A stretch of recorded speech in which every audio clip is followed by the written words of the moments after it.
Keeping it real, I'm your host, Reverend Al Sharpton, and we are talking today about 9/11, your views, your thoughts, your reflections. Nicole B. Simpson is a certified financial planner and certified senior advisor with almost 15 years of experience in the securities industry. In 2003, she published her first book. The book was titled Planning for a Reason, a Season, and a Lifetime on First Books Libraries, where she drew upon her experiences as a World Trade Center survivor.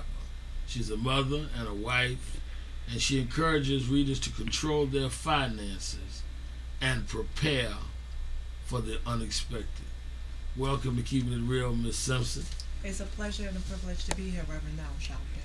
Now, let's start at the beginning. This is a very traumatic day for you. First of all, you said that, talking off air, that for some reason the day was more emotionally draining on you than the second, third, or fourth anniversary. It has been, and I'm not really certain as to why, but I think 5 years later, you would anticipate that you could pick up the pieces and continue to move forward and sort of recapture at least a small piece of your life. September the 10th in 2001, my life was fine, and then it changed dramatically after September 11th, and I have not really been able to get back to the place where I felt that I was, before September 11th of 2001.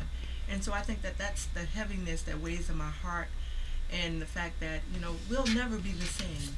And so I'm suffering from that even 5 years later. Where were you on September 11th, 2001? Take us through your day. You got up, you got ready for work. What happened? What was your day like? Well, I got up just like any morning, and I lived in New Jersey, and I worked in New York City. So I got into my office. I'm usually there about 10 minutes to 8 in the morning, and so there was nothing unusual. I do remember that day was a very beautiful day. It was primary election day, and it was just an absolutely perfect day. I got into my office, and I began talking to some of my assistants. We were talking about the events. I worked on the 73rd floor of 2 World Trade Center. And early that morning, while I was talking to my assistants, I was actually briefing them on the events of the day. And, what time was this that you had gotten there? I got into the office about 10 minutes to 8 in the morning. So, I kind of settled down, and normally, we get our tea and biscuits, donuts, whatever it is that we're going to have, kind of talk about the events of what we're going to do for the day. As a financial planner, we're either meeting clients or, just reviewing the news of the morning. And so I just kind of went through the morning process that I generally have. I wanted to brief my assistants on a couple of things that were transpiring that day. I can't even tell you what it was at this point now, but as we began to prepare, that's when Tower 1 was hit. Now, I was in Tower 2, and just in terms of the proximity of my office, I wasn't able to see anything from Tower 1. And so our lights flickered off and on, and the building began to shake, and it began to vibrate.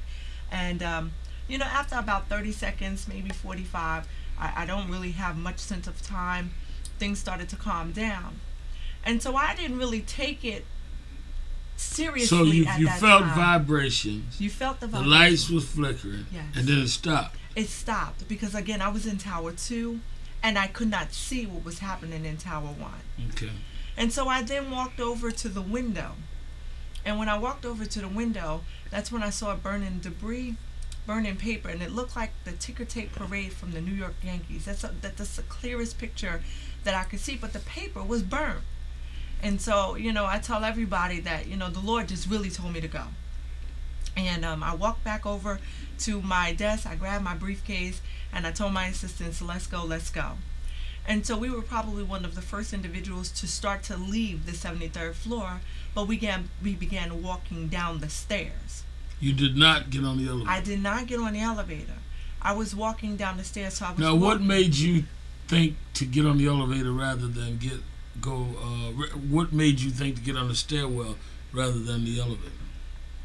I could not tell you, Reverend Sharpton. All I know is that I don't even think initially the elevator was an option for me. I never even processed going on the elevator in my mind. I immediately went toward the steps, and I gotta say that just from my perspective, I really felt that I was being spiritually guided through, the entire experience for the day. But as I was walking from the 73rd floor down, they kept making announcements that building 2 was secure, building 2 was secure.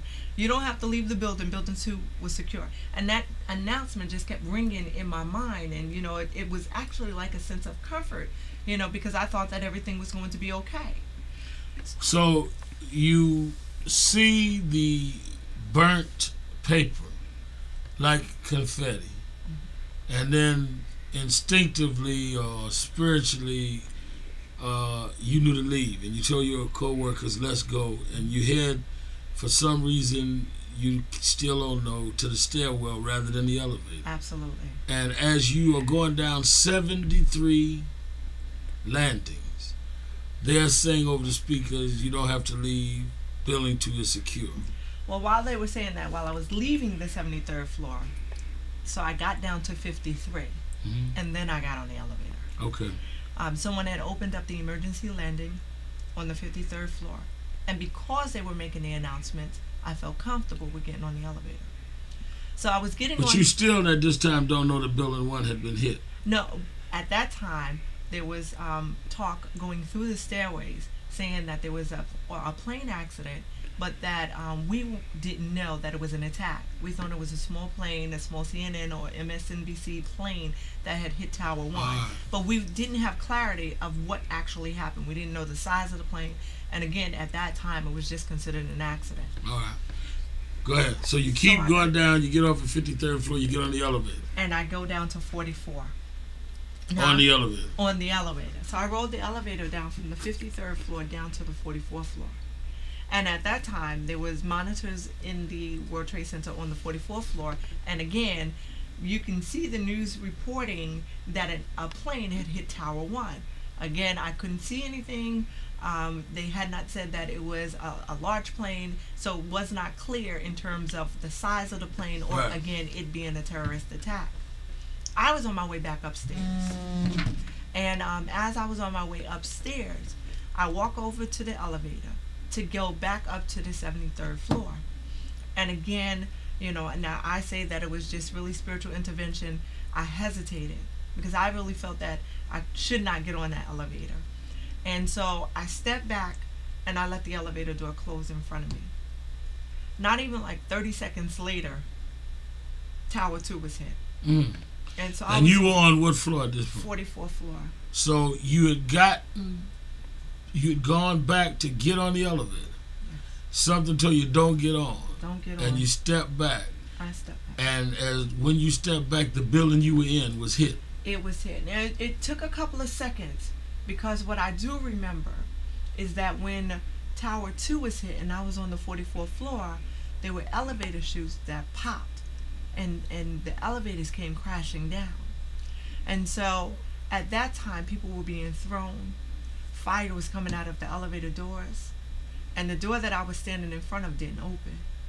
But there were people that were right next to me, to the side of me, and they were getting burnt. People were being thrown all over the place. And anything that was not solidly shut down was being affected. So I was on my knees praying at that time. And I just felt at the right time to get up and go again. And so I headed back to the staircase. It was craziness. People, had lost, they were just burnt and injured. And the floor you were on, though, had not been collapsed. Not at that time. The plane had hit the top of the building you were in. The only thing that would have caused the debris at that time or caused the injury at that time was the fact that the elevators came crashing down.